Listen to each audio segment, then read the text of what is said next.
ご覧のスポンサーの提供でお送りします。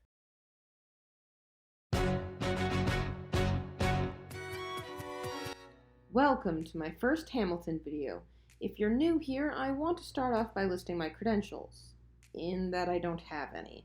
I rarely listen to hip-hop, history has always been my least favorite subject in school, and while I'm a huge fan of musical theater, I'm a professional nothing.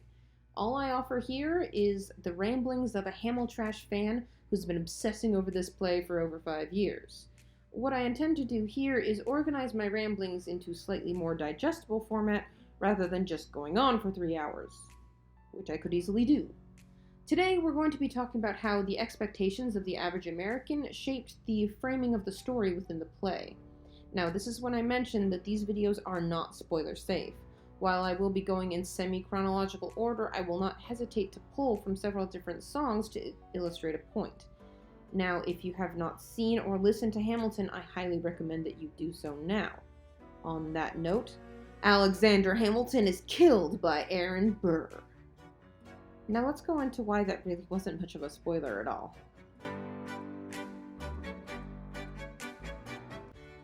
If you're the average American going into the Hamilton musical blind, you likely already know 3 things about Alexander Hamilton. 1, he's the guy on the $10 bill. 2, he was the first Treasury Secretary of the United States.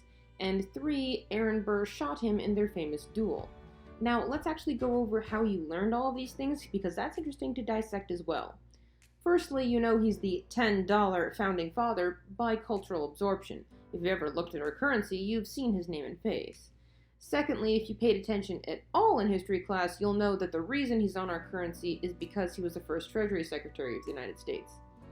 Thirdly, the duel with Aaron Burr, you didn't learn that in history class. Most millennials learned that from a Got Milk commercial, and don't you deny it. If you're too young to remember the commercial, I provided a link for it in the description. Now, Lin-Manuel Miranda knew this about his audience, to the point where he actually made a parody of that same commercial with Leslie Odom Jr., and I'll provide a link for that for you in the description as well. He knew that his audience was going in with this information, so he does something that kind of reminds me a little bit of something William Shakespeare did in Romeo and Juliet. In that play, one of the first lines is, "From forth the fatal loins of these two foes, a pair of star-crossed lovers take their life." He spoils the ending of the play in the first few lines. Why would he do that? The same reason Lin-Manuel did. To be completely honest, while we associate Romeo and Juliet with William Shakespeare these days, it actually was a very well-known story in its time, and so bringing up the ending at the beginning wasn't really a spoiler. Everyone bought their tickets knowing that was going to be the end, and that was the same with Hamilton. He was able to say, "And me, I'm the damn fool that shot him," because we all knew that that's what we were going in for. In fact, the only person who's named in that first song is Alexander Hamilton himself, and yet, when Leslie Odom says, "I'm the damn fool that shot him," we all instantly know he's Aaron Burr, even before we get to the following song that names him.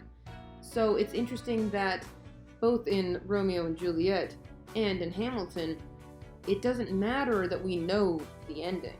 It's about the journey, not the destination. Thank you so much, and I'll see you next time.